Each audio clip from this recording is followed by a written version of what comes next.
Tosha Bailey, welcome back. Hi. Thank you. We Thank appreciate you for having me. But we were talking about how reaction of stress to your body and the kind of the situations that you put yourself in, but really about how, appeasing people in a way that, putting people's feelings ahead of your own feelings and stuff. So I was 19 when I started credit card processing. I couldn't walk well. Like I could walk, but my left knee was still so injured. Gotcha. Like stairs were troublesome. And we used to we used to work. Our office was over there, You kind of live at work, it seems. kind of, yeah. It's you had a turn in the steps and just going up and down, and to like get from our side, the sales side, to the kitchen, you had to go down and up a V of steps, something like 4. I'm a long guy. I can take 2 steps and get up them, but my knees just weren't healing in the right way. And I was very self-conscious of that and my, not ability to exercise. I didn't have a lot of money. When you start this business, you make no money. You have to build your residuals. Like we get paid pennies at a time. And at the beginning, pennies are just pennies. And then eventually it's a lot of pennies. Eventually it's way more pennies. But at the beginning, it's just pennies. You make nothing. You make no money. As you shouldn't. You shouldn't give away a bunch of your business to make more up front if you believe in yourself in the long run. And that was my thought process. So I'll take a really low base and the maximum growth opportunity because I believe in myself. So I was going to these networking groups where your average age is 55, I was going to these, specialty groups and business associations and professional business services, everyone selling to business and stuff, trying to gain referral partners and trusted people and build a relationship. I was 19. I knew nothing.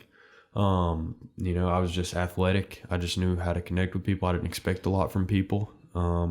But how, what people thought of me, it weighed with me. I would go to these groups and I could tell when people didn't take me seriously. And I was like, man, I feel it burn. And then eventually, we just get to the point where, especially when you go a year and nobody sees you below your belly button, they only see what they see on Zoom. Yes. It's easy to remember that you can be yourself. Me and Tristan were just talking about that earlier about, dyeing our hair or piercing our ears. Is like, there's a lot of places in the world where you don't have the freedom to kind of express yourself the way that you want. Definitely. And a lot of time, the reflection other people have on you weighs with you for more than you want. We were talking about kind of the way that weighs on your health, but I'm in a better place now. So I think that it's an age thing. Your mind has to really develop and find a comfort space that you feel, you trust to be your food plot, you trust to help you grow. And then you start, it's not as important. Yeah. What other people think. And it comes with experience too, because for the longest time, I've always been a little... Weird sounds so harsh, but it probably aligns. And just, kind of doing my own thing and expressive in very different ways. And, it was hair color for a bit, and then that kind of, fell off. But I've always been into tattooing and things like that. And for the longest time, I didn't do anything that could be visible because I'm like, okay, I was doing some corporate wellness stuff pretty soon after I went out on my own. And I'm like, gosh, I don't want to speak in front of these folks and not be taken seriously because, they see I have a tattoo or something like that. And then it was about 3 years ago now. I felt like I got to this certain point and I was like, I don't really care. What I do and how I do it, it speaks for itself. Of course, in certain situations, I'll wear longer sleeves, but I took the step and actually got things that are visible. Now it's just, it's for me, but it's just a visible little inner arm sleeve type thing. That's just motivational and inspirational things for me to remember. And what's interesting is that most of the time people don't even notice it because it's on the inside, but it was just my way of just saying I'm burning the boats. This is just who I am. And this is either you'll take it or you won't, because I can still bring you that knowledge, that experience. I can still help you. And I have had professional talks. I have spoken with children, did speaking events, and nothing has even been mentioned. And do you think that indifference has helped you in your business? You think that air of indifference, because that's an impulse factor for people, is that I don't really care. I do care. I want you to be my client. I want to onboard you as a client. I want you to, do business with me. But if you don't, that's okay too. Exactly. And we can still be friends, and we can still be professionals, and we can still go on about our life, because I have a strong pipeline. I believe in my business. My business doesn't hinge on you doing business with me. Exactly. And I think definitely, because I think in any business early on, you are, you're trying to not only get clients, but you're also trying to prove yourself to yourself. Mm-hmm. And so that can come with an air of desperation. And people can really pick up on that. And I remember one of my clients was a life coach, and she was very transformational to my transformation in business. And yeah, like, you can't put off that air of like, I need you to sign with me, that type of thing, because people can feel that. Yeah. Exactly. So when it started, as I started to become a lot more confident in myself and what I do, and that it took longer than it should have, because this has been recently like about a 4-year experience, and I've been doing this for like 16 years. Yeah. But it's this same. It's a weird strive of like, I don't want to think that I know everything, and I definitely don't. Mm-hmm. I used to trick myself into do it. I would think about, so I would go into these meetings, and I remember one particular meeting that I was going into the meeting, and at the time it was my biggest client. Like, at the time, I was preparing to close what was actually a 2-location deal, which would have been my top 2 biggest clients at the time. They're large clients, still clients of mine, incredible people, but it's just it's relative, So, I remember sitting down and thinking and looking at this guy in my head, like across the table from me. And I remember I was like, let's take it back to like my wheelhouse. And this was still when I was a basketball player. Mm-hmm. And I knew this guy liked hunting and fishing and traveling and super rich. And I like to do a lot of those things. We had been to a lot of the same places, weirdly enough, hunting and stuff like that. My dad's really into that stuff as well.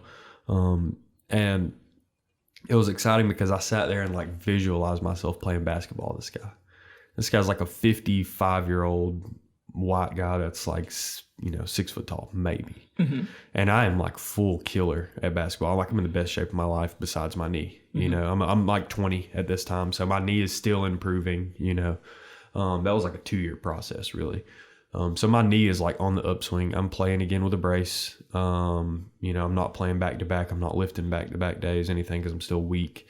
I really built my knee the right way. I don't even play with a brace anymore, so it's really good. But I remember playing basketball with this guy in my head, and I was like, dominate this guy. I was like, this guy would not. He would have the most miserable time of his life, And then I was thinking about hunting. I was like, no way. I was like, I am as capable or more than him, no matter what, just because of how disciplined this has been a part of my life for so long. Fishing, same way. I've been doing this for so long. So disciplined. I know everything that he knows. So I am fortunate, like that mental trick, mm-hmm. plus the fact that I do what I like. Like, I actually do what I like, obviously. Very thankful for yes. a place that allows me to do what I like. But I would trick myself. I would put myself in that mind frame. I would like put us on even playing field, even though we're not. I like that. You're richer than me. This is your company. You have 100 employees. You're doing hundreds of thousands of dollars a month in credit card processing, millions of dollars a month in volume. It's insane. It's a huge, but I walk into this and I'm just, and I remember sitting in the lobby and literally closing my eyes in the lobby while I was in there by myself going, just dominate these people. Like the same mindset I put myself in basketball, like I would just dominate. Mm-hmm. Like I'm not taking no prisoners here. And I got in there and I just put my sales hat right on. Like, here's what we can do for you. I'm very confident. And the whole time I'm only thinking about that. Like, in everything that I like to do that matters to me in my life right now, we're not even in the same league. So there's nothing really that you can take away from me. Like the stuff that I've invested 15 years, 16, 17 years of my life into basketball. Can't take that away from me. There's no way. The stuff that I really care about, if I didn't have one single dollar, you couldn't take those things away from me. So there was just not a lot to lose. When I put myself in that mind frame, there was nothing to lose. Exactly. And that was probably different for him as well, because people that want his business are probably just trying to like, they probably had that air of desperation or feelings of inferiority, and it probably feels different. I have no doubt it probably felt different for him. Yeah, it was. I mean, there was competing quotes, competing, like everybody, he wanted a quote from everybody. And I was like, I don't send quotes. We don't really send quotes. I was like, I need to meet you. I need more information. So I went out there and met him. Yes. That's awesome. There's no competing anything after that. And that's pretty much how I operate now. Like if I have a consultation with someone, it's very much like, hey, here's what I do. And, here's what it costs. Like there's no like anything inside of me that gets like afraid of that anymore. Yeah. And, it's exciting. It's really a big step in your business. It really is. Comfortability. You're carving out your own space. Yeah. And then I'm just like, do you want to do this or not? They'll leave with something, or if I don't like you, I don't like our personalities don't vibe for whatever reason, I won't work with you anyway. So I had somebody ask me that recently. They're like, so how do you work with difficult people? I was like, I don't. No, I've been doing this way too long. Like the last time I worked with anyone that I did not want to or potentially had any control over was when I was in the gym. Like that was a big part of getting away from that in the first place, So I'm like, no, I only work with people I enjoy, because we're on the phone or, for the very few people I still see in person, like that's time. You don't get that back. So I want to enjoy that time that I'm spending with that person and vice versa. So if it's not enjoyable for me, like I'm not going to do it. So they're like, well, how do you turn down money? Yes, because all money is not good money, Yeah. And I don't want to be miserable for 45 minutes. Yeah, exactly. You can't put it over your own peace of mind. And that's a great place to come from as well. So there have been people where I'm like, I just don't think that we'll be great together, or I refer them out, or I give them some information. I'm like, try that for a bit, and see how that works. And then I've had maybe people. Some exercise. Yeah. Some meal plan, change your attitude. Yeah. No, I'm just kidding. Hello. But it does, because food is very influential with that. Sure. Food and stress. Because I mean, like, I don't think most people want to wake up and be, I'm trying to think of a, PG word for it, but disagreeable, yeah. And contentious. But some people do, but I don't think most people want that. And what folks don't realize is how much food does play a part. Food, stress, and sleep play a huge part of that. I wanted to ask you something about specific. We've had this conversation a couple times. I don't know why we keep having this conversation. I'm looking at Tristan, but we keep talking about gluten here for some reason. What do you think about like a gluten-free diet? We've had some people that talk about kind of the way that has reduced inflammation from them in a very, very significant way. I was wondering, obviously that's more of your field of expertise, from an unbiased opinion, what you think about a gluten-free diet. Well, one thing that is absolutely for sure is that it's hard to find someone at this point who doesn't at least have a gluten sensitivity, due to the way that wheat is being raised and processed and stuff like that. Like all of us have a gluten sensitivity. The wheat that we're consuming now is not the wheat from 10 years ago, definitely not the wheat from 20 years ago. So it's a completely different thing. So everybody just about has a sensitivity and inflammation. And I fully agree with it. Now, gluten-free, it depends on what you mean by that, because sometimes people do gluten-free and they'll run to gluten-free foods, right? So they still want the bread, but they'll do a gluten-free bread.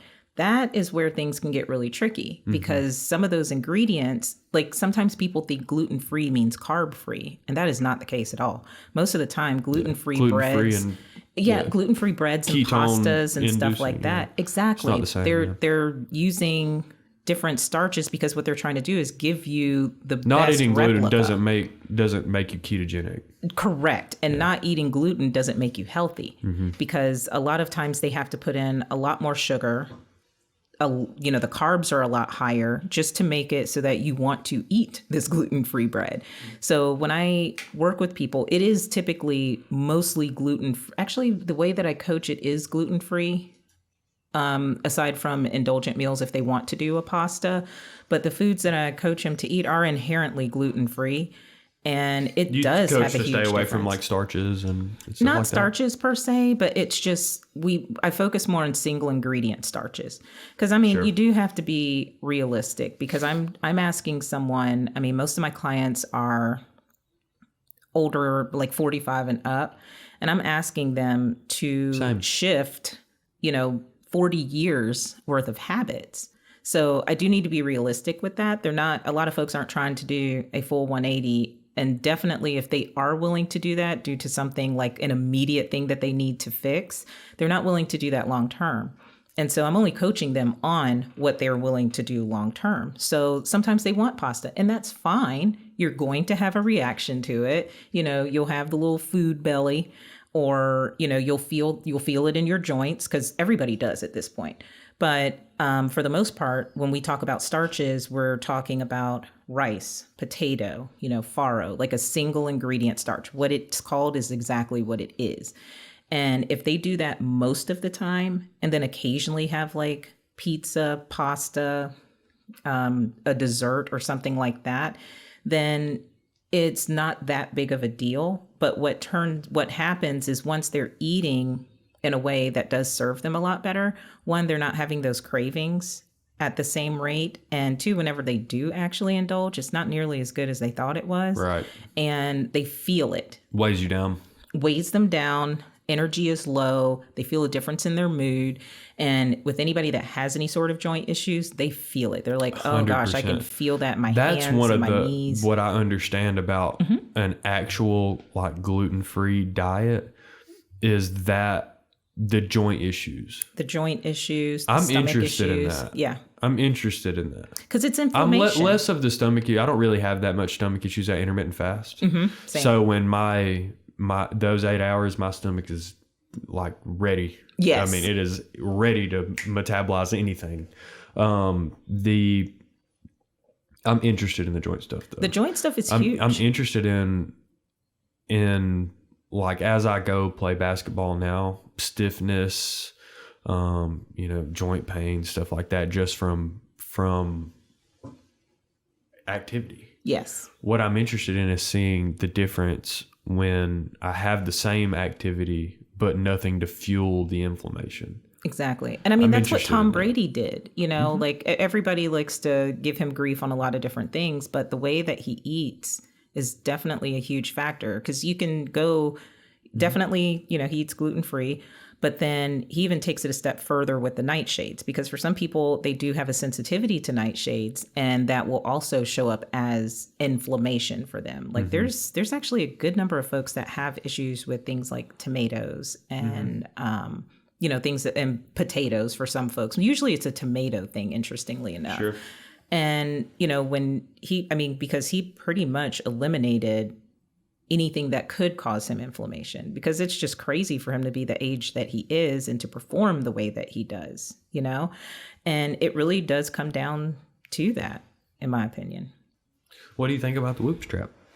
Whoop strap has been really interesting. It has. So I love it from a sleep perspective because the time change has been very disrespectful to me. I'll tell you something that happened to me this God. week. So I went earlier this week to the tanning bed. So Jay went to Daytona and Savannah. His girls had gymnastics meet. Comes back all tan. We sit beside each other for the podcast. I'm like, oh my God. That's not me. I swear, I'm serious. I was like, oh my God, I'm white. I was sitting here doing this. I was like, I was serious. And so I went to the tanning bed Monday night. I got sunburned and not even really bad. Like there was nowhere to go but sunburn. Yes. If I'm keeping it real, there was nowhere to go but sunburned. 1 minute was going to sunburn me. But so I went and got sunburned. I have slept worse every single night. And I don't even have painful sunburn. When you're in the sun for 6-8 hours and get sunburned, it's a different type of sunburn than the tanning bed. Gotcha. Because it's deep. It's deeper exposed over a longer time. Gotcha. But when you get tanning bed sunburn, it's like a stinging. It's just a light stinging sunburn. It usually heals quicker because it's only it's not affecting you with heat deeper down into your tissue. You're not affecting those several layers of skin. Like sometimes you get sunburned, but you're tan from the beach. You pull a layer of skin, you still have some tan under there because UV light is penetrating at a deeper level than what is in those tanning beds for the most part. It super exposes your outside layers of your skin for a brief period of time, gets you sunburned. More disturbances, less efficient sleep, less time slip every night, every single night.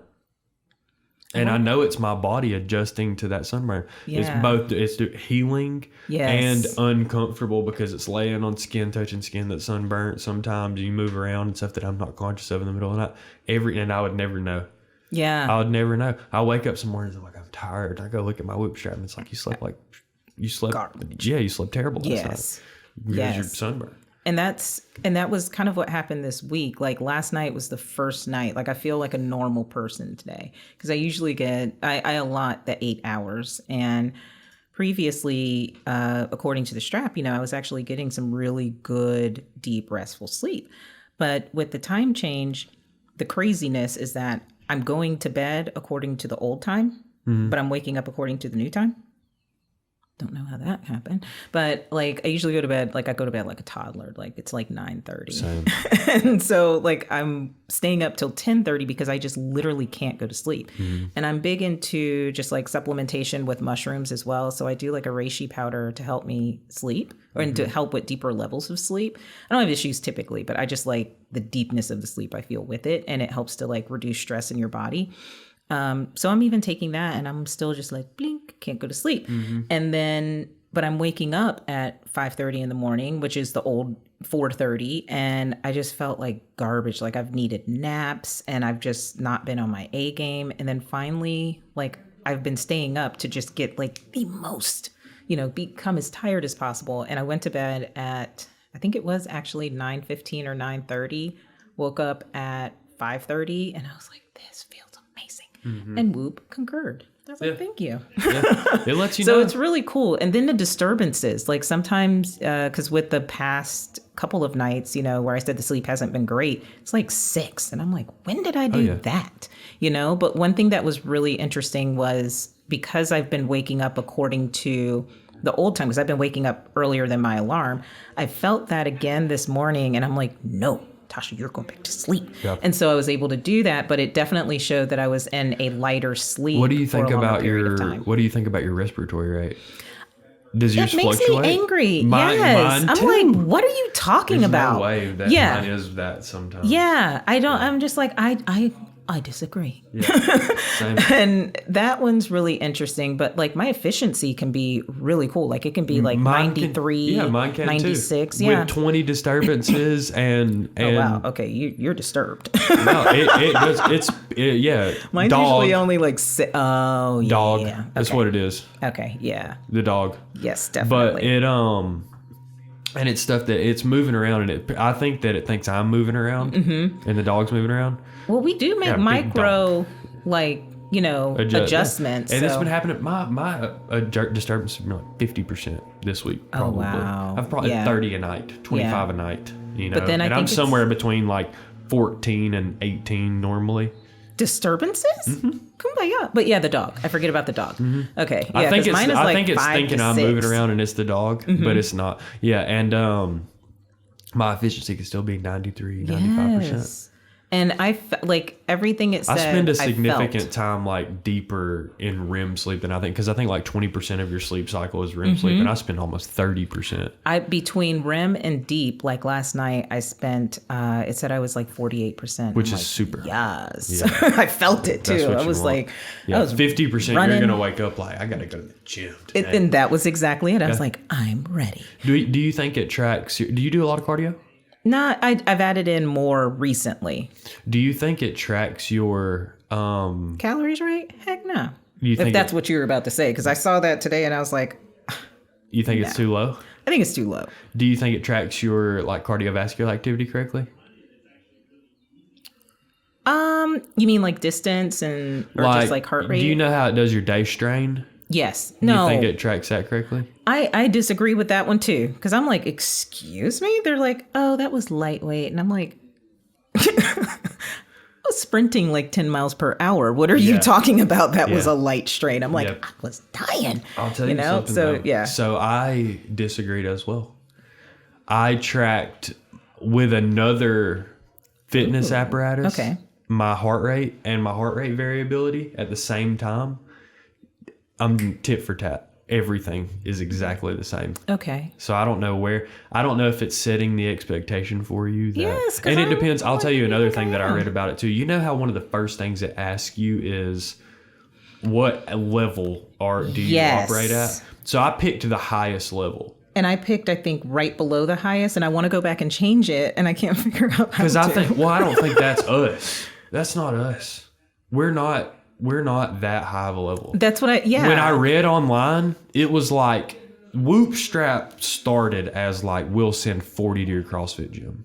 You know, like we'll send highest level is like monster Olympian. Okay. You know, the next to highest level is like your strain is real. So my ego answered that question, not really me. Well, I wanted to see, because you think about it, is if you're already at that level, your body is not burning as many calories to do the same workout. Very, very so true. It understands what your heart rate is doing and your breath is doing, and says, if you are the athlete you said you were, then you're only straining yourself and getting this much calories. Yes. That's what I think it is. Like, how do I put in a petition? I think we told Whoop that we're a lot. Yeah, I keep trying to find that to change it. Yeah, I think we told Whoop we're a lot more talented than we are. And then I'm just like, I can't live up to those expectations. I'll tell you something that's weird though. I can go hard on the bike for an hour and 13, 14 day strain. I can go hard on, like, I can play basketball for like 2.5 hours nonstop. Similar strain.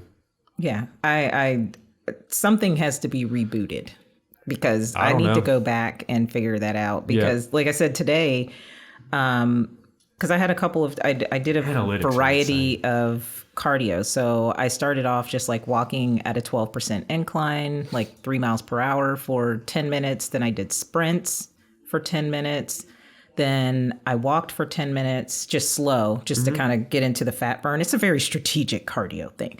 And then did intervals for 10 minutes. Yep. But still, like, this is not light work. Oh, that's how you burn fat, for sure. Exactly. Running, so it's like a metabolic cardio thing. Is, people say, like, walking's the best thing for, like, if you run, you're going to go faster than if you walk. You're going to burn more fat. It's harder on your joints. Yes. But way more difficult. It's still just about, like, the heart rate range. Like, of course, whenever your body adjusts to a rhythm. So, like, you might start running and get your heart rate up to 140, 160, but you're going to find yourself at like 100 in a rhythm once you get 10, 12 minutes into your run. But that's why I also don't do steady state cardio. Same. Well, I don't do steady state running, nor do I advise that for folks. Well, you need to, it's either practice that because that's what you want to do. Very true. Yes. Or do what is good for your health. Yeah. Which is like the walking, the intervals are great. And so do you do like Tabata or? No. I mean, like my sprints are 30 seconds on, minute and a half off, but the sprints are anywhere, depending on how I feel for the day, they can be anywhere between 8.5, 9 miles per hour to 10 miles per hour, which is just as high as the treadmill goes. I like Tabata. So a lot of people get in that 4 minutes of Tabata and you don't really get enough cardio activity. Yeah. But if I were to put it, plus it's just do 4 consistent rounds of Tabata. Do 20 seconds on, then the 10 seconds off of 4 exercises. And you're going to get 4 minutes out of that. And I do that with my clients. Then take 2 minutes, and then do 4 rounds of that. You will be dead.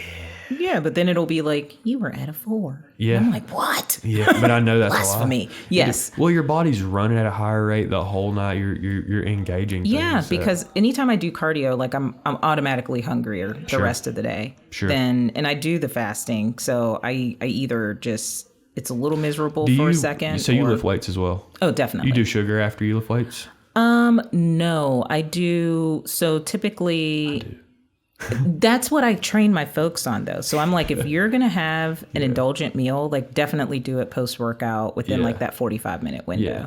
But get that sugar in those muscles. But I don't eat sweets anymore. Sure. So that's a little weird. But that would be when I would do like pasta or like, yo, let's go out for Mexican. I started watching like Matt Fraser and like Rich Froning and all these UFC guys, listening to them. They're like, yeah, I work out and then I eat like a Snickers bar and drink a Coke. Yeah. I'm like, what? Because your muscles, like it's not going to have an effect on your body. No. not at that time. Your body, yeah, and your muscles muscles are just like, feed me. So yes, well, tell me about your speaking engagements coming up. We want to obviously continue to support you, get this stuff out. So that way we can link to the new stuff. People can find you. So this one is with a group. It's like with a sorority, and they are doing a talk on. It's a whole symposium, and it's about heart disease as well as breast cancer. So I'm going to be talking about just some of the foods that are great to eat and foods to avoid for heart disease and, I would love to see some of that when you get your presentation done. Okay, definitely. And what's interesting about it, though, is that because I'll have, I'm working with clients and they're like, oh my gosh, I just got diagnosed with like pre-diabetes. Can we function? Can we add in, keep that in consideration too? And I'm just like, quite frankly, like what we're doing, it works for all of it. Oh, yeah. So it's like, do you want to lose weight? Cool. You need to eat like this. Do you want to either, reverse your type 2 diabetes? We might do something a little differently just with like the exercise prescription. Sure. And just a little hacky type stuff. But like when it gets down to it, it's the same thing. You want to prevent cancer? It's the same thing. So we need to cut back on our starches, full sure, increase our healthy fats, get with these proteins. They don't necessarily need to be super lean. And, we got to get your stress levels because stress is the gateway to everything. Mm-hmm. And I think that it's finally being spoken about a little bit more because you can have, I have a predisposition for a lot of fun stuff, depending on which side of the family we're talking about. But, and I tell people that I'm like, you can have unwanted guests trying to come into your house, but you don't have to open up the door. And stress is typically the tipping point that will, engage type 2 diabetes, as well as most cancers, even MS. Most people have some things that are dormant, but then stress is the thing that kicks it off and starts it. So, it's like I'm really big on just helping people get through those stressful points too, because then you eat like garbage, you sleep like garbage, you feel like garbage, and then, garbage comes in. Sure. So it's a big part of it. But well, let us know where we can find the content. Definitely. We'll share it. Okay, obviously. Thank you. But so it's been cool just having those talks about one of the main ones I do is how to eat for the body you want without giving up everything you enjoy. That's a big talking point one that gets requested because people want to try and find out how can I balance it because they don't want to give up the fun, but they also want to and need to be a lot healthier. And so it's just finding that balance. And then again, what the sneaky part that I don't tell people, because I'm almost starting to say I manipulate people into being their best self because I know what's happening when you eat healthier fats, when you lower your starches, when you, create that good balance, drink water, stress is less, you're sleeping well. You don't even have those cravings. You don't even think about it. Mm-hmm. I've been 3 years almost of no desserts. I don't even think about it. Mm-hmm. And it's just because I do eat higher fat stuff now. But you don't even think about it because those cravings are gone because your body's in balance. Sure. When your body's in balance, you're not hungry all the time because that's another thing that they realize, intermittent fasting is a lot easier, but not snacking between meals is easier too. Mm-hmm. So it's just your body being in balance and everything flows well. Well, if someone needs to get their body in balance, needs it to flow well, how do they find you? They can find me definitely website. It is mixkitchenfitness.com, mixkitchenfitness.com, or definitely on Facebook under, you could put in Mix Kitchen Fitness and it'll come up as well. Cool. Yay. I thought about hiring you to remake my voicemail. Oh my God, you have no idea. So good. So I just got service done on my car and the guys at the shop were he's like, I had 3 people listen to your voicemail. So yes, that is a thing. Well, cool. Thank you so much. Yeah, thank you. I appreciate you coming back. All right. Thank you. Thanks, bye.